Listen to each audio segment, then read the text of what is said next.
you find a leak, fix it, gone. Well, just because you found a leak doesn't mean that was the only leak. That is correct. If y'all find a leak in the first 10 minutes, that's fine, but you're not leaving until you check every single angle, valve, and the whole system. That is correct.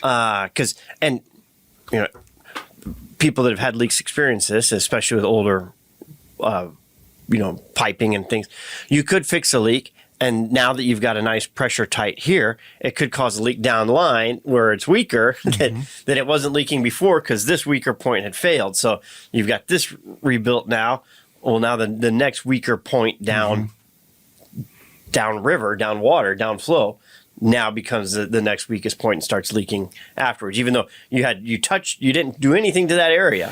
That is correct. Yes. We specialize in really testing everything in the area of the property that the customer has signed up for. There's so many times, if not every leak detection, where we'll find a multi-layered issue. And when you're looking at the water bill, it doesn't tell you, obviously, how many leaks you have that are pertaining to the high usage. So it's very key that you address everything at once so that your bill comes down to its ideal level.